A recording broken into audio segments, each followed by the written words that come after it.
Hey, and welcome back to another episode of Love Restore. I am your favorite host, Marshaun Olaniyan, and you are listening to and or watching KCCR Brownstone Cityscapes Radio. Listen, we are talking about dating with a standard versus a scarcity mindset. Now, we've been talking about a lot of things about dating. We talked about red flags. We talked about the cost of staying too long with these red flags. We talked about several different topics. And so if you have not listened to and or watched any of those, I highly recommend that you go back and listen to them, because these next 30 minutes, we are talking about dating with standards versus the scarcity mindset. Because as we become older, as we become more mature, and we start to get back out into the dating stages, especially those of us who have been married for a long time, but now we have and or are getting ready to experience a divorce. Maybe you're just finishing up with your grief stages and like, you know what, let me get back out here. We have to understand that we don't have to go out there feeling like we are less than because we went through a divorce. We have to understand exactly the things that we want. We have to reflect on some things that went wrong. We have to take accountability for the choices that we made, as well as the way that our lives have turned out to this point.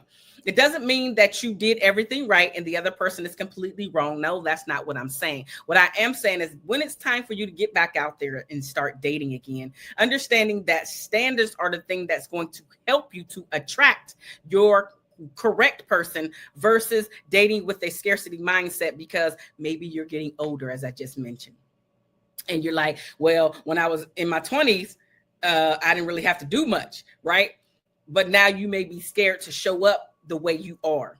You may be scared that you're getting a little more gray on your hair, on your head than you had in your 20s or in your 30s or even in your 40s, because some people in the 40s don't have a lot of gray.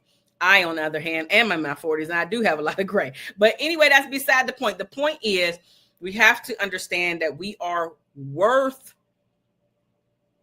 more than we think we are. We don't have to go out there begging, pleading.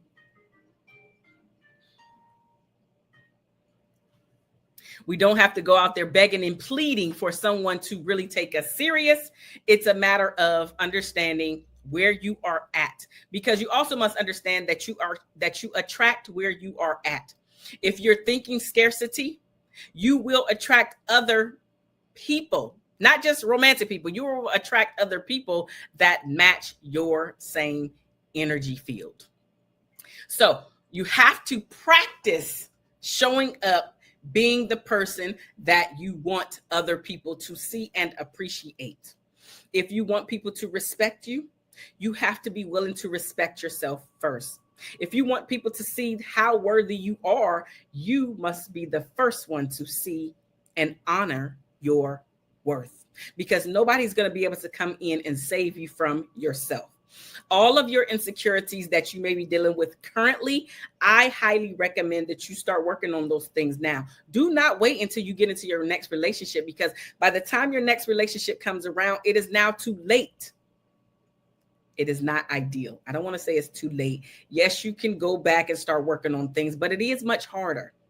So why not just slow down, start doing some of this inner work, to start loving on yourself, to start seeing your worth, so you can start showing up as the beautiful, attractive lady that you are, so the world can see and experience the real you, so the world can see and experience your light. So when you walk into the room, everybody stops and looks at you, at least for a moment. And maybe you don't want all of that attention. That is beside the point. The point is, when you walk with a certain air about yourself, that you know who you are not looking for outside validation. And that is what attracts the right man. So let's get into it, because how do you stop dating with scarcity mindset and you date with standards? Well, I'm here to let you know that there are several ways to do this. And so I want you to think about these things, because the first thing is How do you raise your standards without scaring men away? First, you must understand that men aren't scared of standards. The wrong men are just unwilling to meet your standards. Because you see, a man who truly wants to be with you will rise to your expectations rather than complaining about your expectations, which is where it leads into you having clarity, because clarity is key. Clearly define what you need in a relationship so you can confidently communicate that when it is time. Do you want consistency? And are you a consistent person? Because we must stop asking for the things that we ourselves don't have and or are not working on ourselves. So if you want consistency, ask yourself the tough question. Am I a consistent person?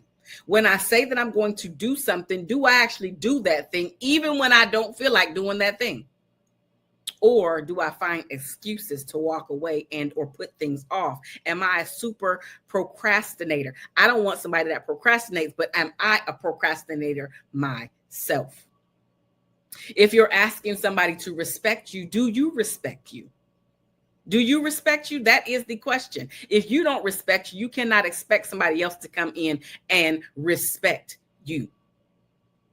Right? So whatever you're asking for, you must embody already and or are working toward embodying those very characteristics that you want. But you must know, clearly define what you need in a relationship. You can have some wants on there as well, but I want you to define what you need first of all. Another way to raise your standards without scaring men away is that you have to have standards versus unrealistic expectations, because standards are about self-respect, like being honest, like being consistent, like showing up and putting some effort in, like the respect. So that is the standard, right? Unrealistic expectations are about you being entitled. They're about maybe you demanding for the other person to be perfect, even though you yourself are not perfect. Even though we know that we are imperfect people trying to get into the relationships and make them as perfect as possible, we know this intellectually.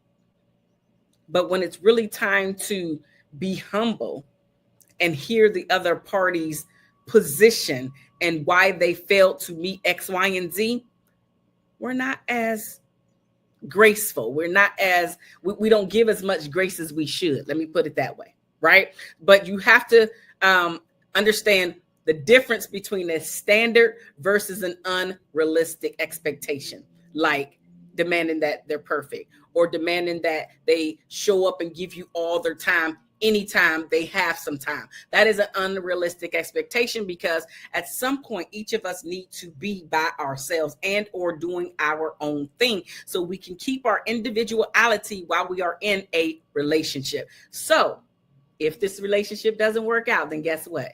You are not a part of the people or the statistic of people who have said once upon a time, I stopped knowing who I was in that relationship.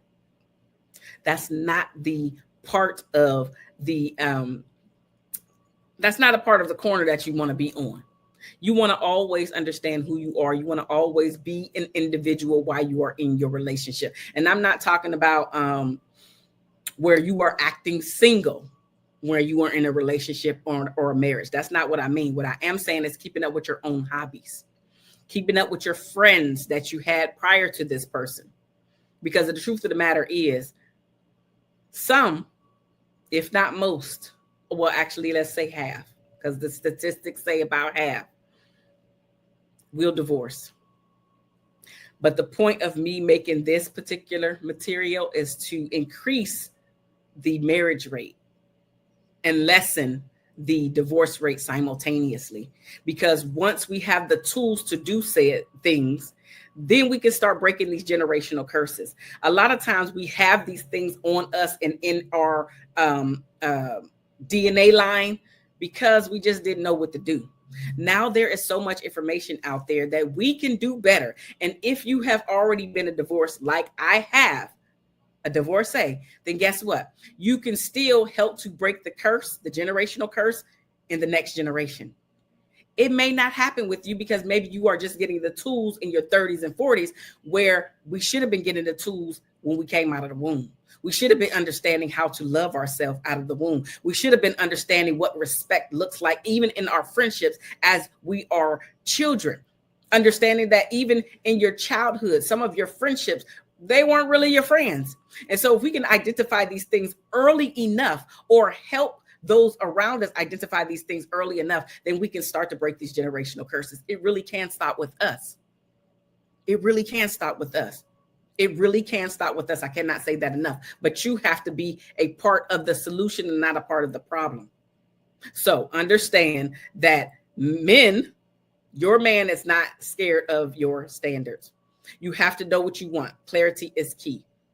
You have to understand the difference between standards and expectations. The fourth thing is to enforce, don't explain. What does that mean? It means that you do not have to justify or debate your standards.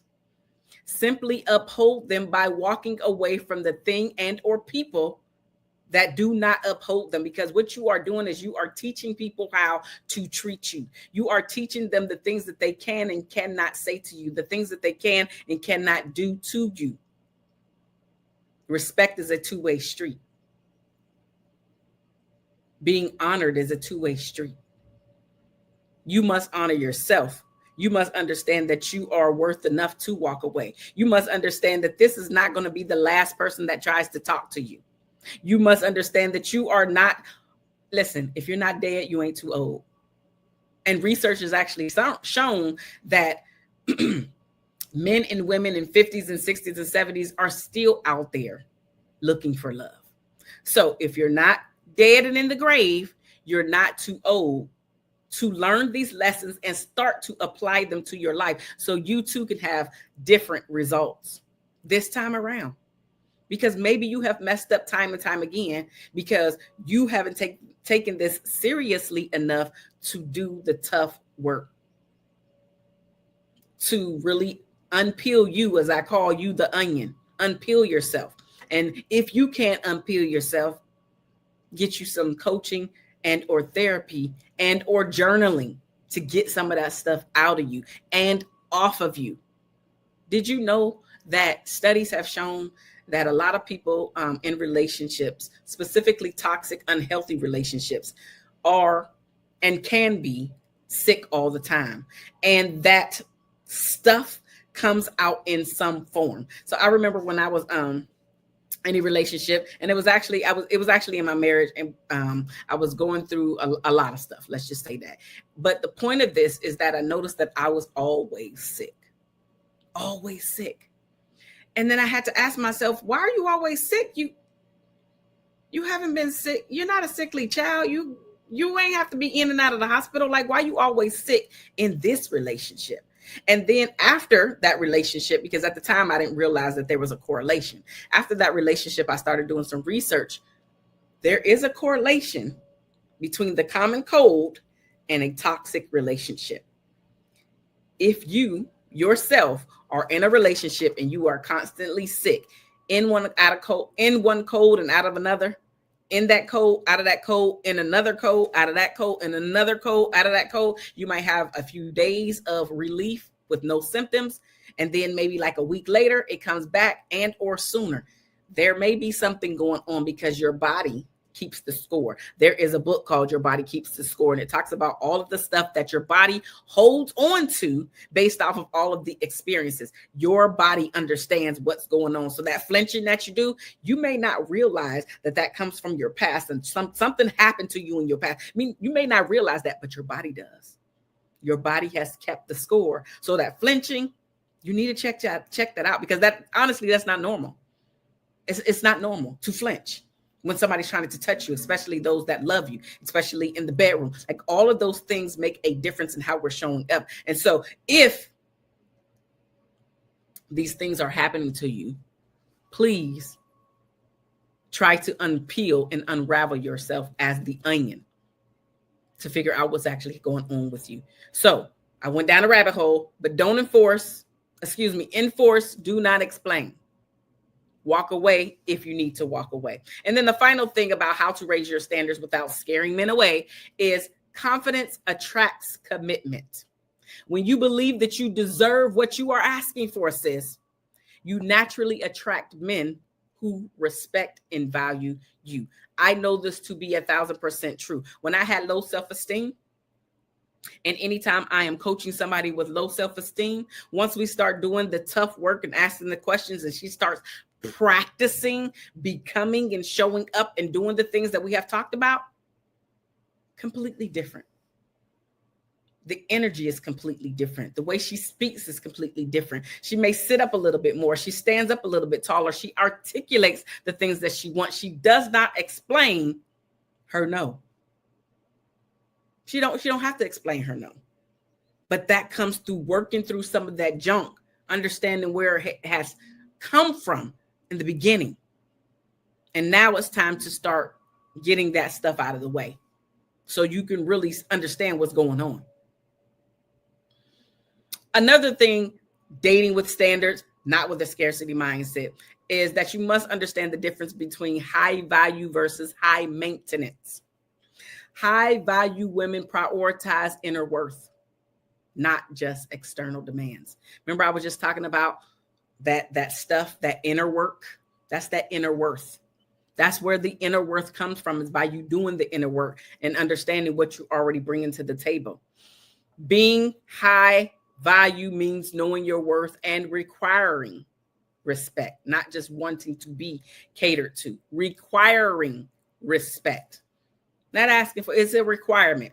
To be with me, to be around me, to be in my presence, you must respect me, because guess what? I'm going to give you the very thing that I'm asking for. I'm not asking you to respect me and then I'm disrespecting you. No, I want to respect you, but I also want you to respect me. I require respect. Another thing is high maintenance means entitlement. High value means standards. Right? A high maintenance woman demands without reciprocating. That's not what we're doing. That's not what we're doing. Anything that we are asking for, we are willing to do and or give. So you don't want to be high maintenance by just your hand is out and you just a taker. No.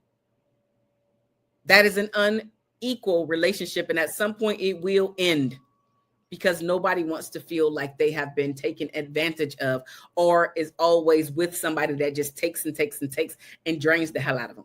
Nobody wants that. A high value woman requires effort while also bringing value to the relationship. Again, you are adding to, and he's adding to you. You're adding to him. He's adding to you. You are not asking for him to do something that you are not willing to do yourself. Okay? High value women are secure, not controlling. That's not what you're doing. Instead of micromanaging a man's actions, a high value woman lets his behavior speak for itself. Yeah, you're not out there trying to follow up with what he's doing. He said he was going to do something. Now you're trying to see if he's actually going to do that very thing. And if he doesn't, is he going to bring it up? Is he going to avoid the conversation? Is he going to sweep it under the rug? Is he going to gaslight you? And so if you notice any of those behaviors as a high value woman, you're like, okay, there's acceptance there, and you move on. You don't stick around for excuse after excuse after excuse after excuse with no change. You just say, okay, and you move on. I was working with the client recently, and we were kind of having the conversation like this, and she literally just broke up with her man because of some of the qualities that he was displaying. But essentially, they had a conversation. The conversation didn't go well at all. He started throwing a temper tantrum and demanding. And she was just like, nah, this ain't what I'm willing to deal with, because it had started to become a pattern, this behavior of his. And she was like, wait a minute. So when you don't get your way, you turn into a little boy who throws temper tantrums in order to get me back in line. No, I don't want to deal with this manipulating behavior years and years and years. And so she cut him off, literally cut him off, deleted him from everything, blocked him. He can no longer contact her, I guess, unless he shows up at her door. And at this point, he hasn't done that. But she was like, enough is enough. And you have to understand, sometimes walking away is your enough. Being bold enough to not accept just whatever they're giving you because they want you to fall in line. That is not the type of relationship that you want as a high value woman. And guess what? You're just not going to tolerate it anyway. And so her being a high value woman, we had the conversation and she was just like, I felt so good doing that, because before I would never been able to do that in a manner to feel good about myself, to feel like I'm not doing something wrong, right? Like not to feel guilty. She didn't feel guilty this time around. She knew that she deserved more and she demanded it.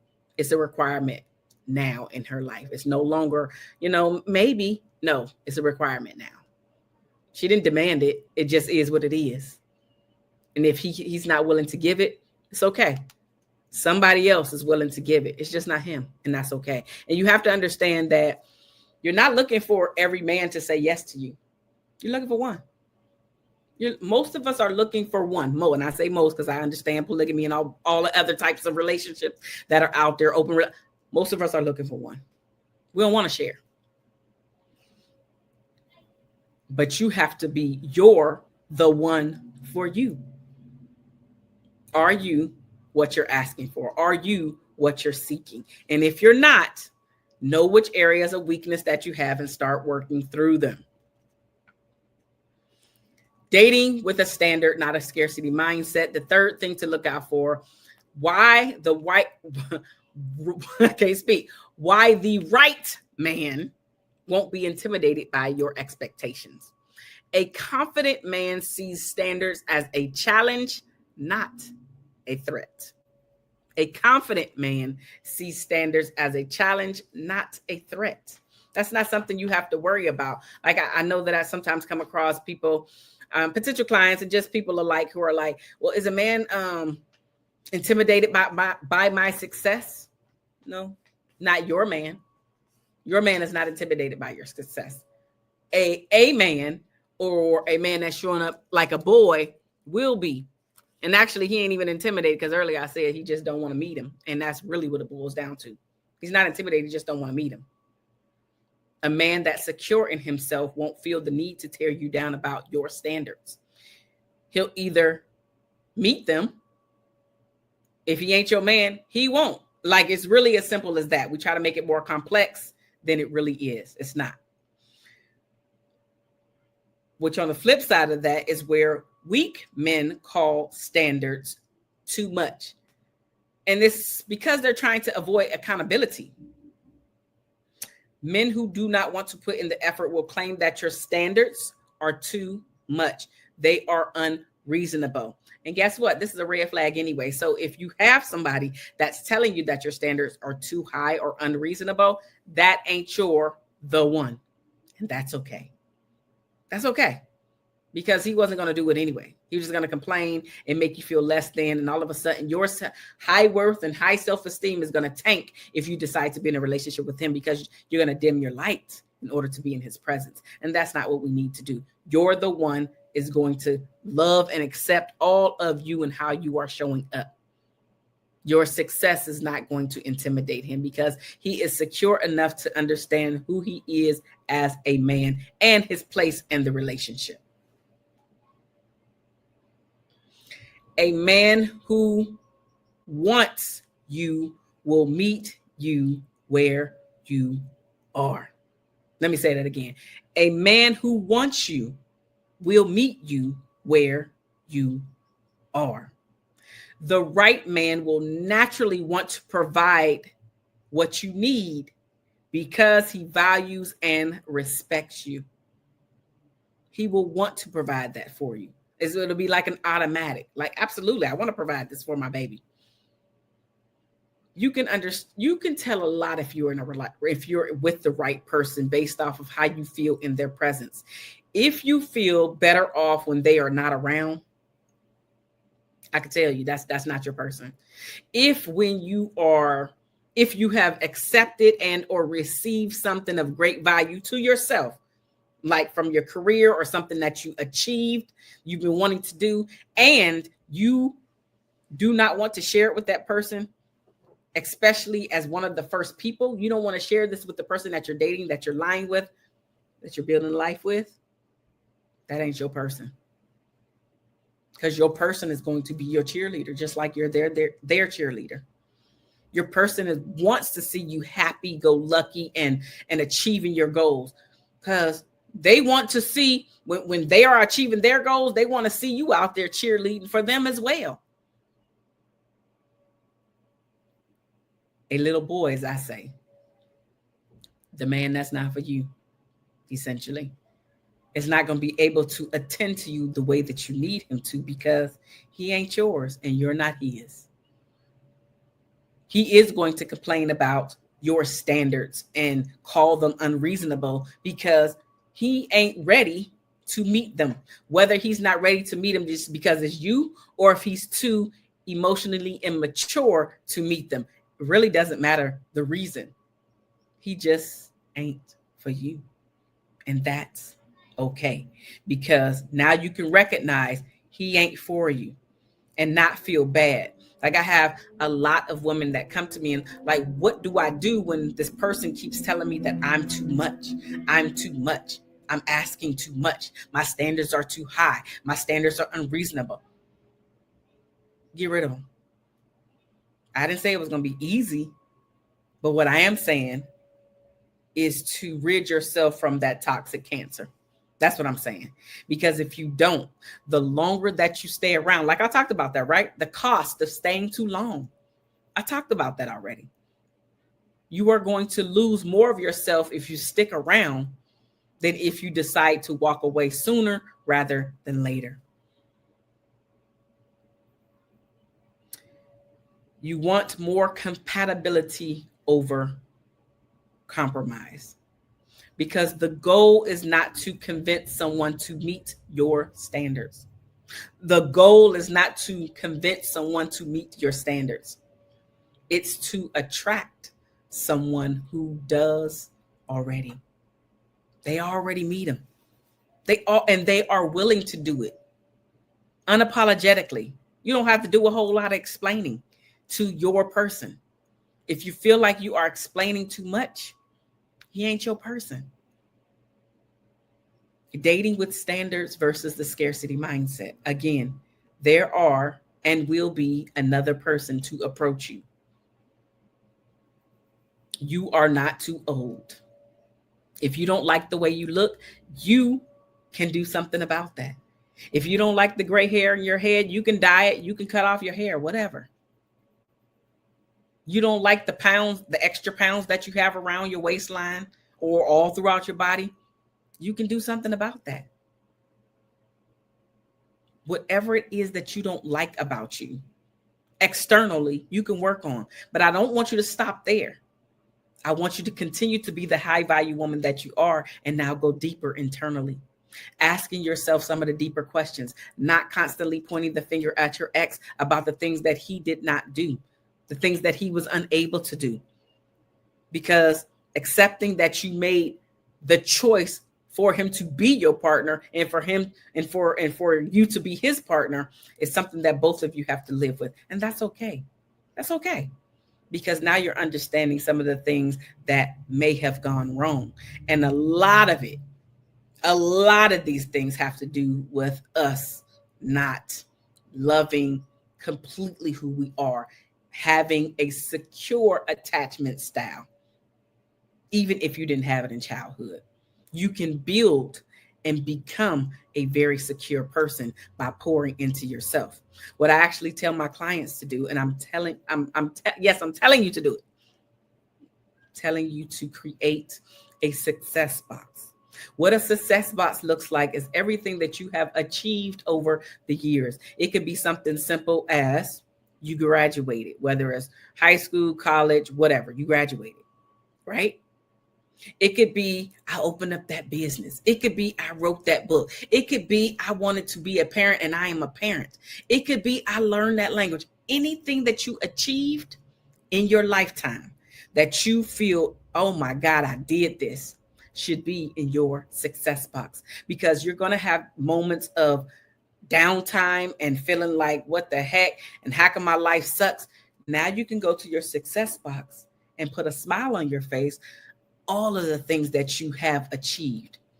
And your relationship does not have to be any different. So at some point, you can put whatever title that you are wanting to get, married, whatever, mom, whatever, into that success box as well. I love you guys, and there's nothing that you can do about it. And I will see you on the next episode. Bye-bye now.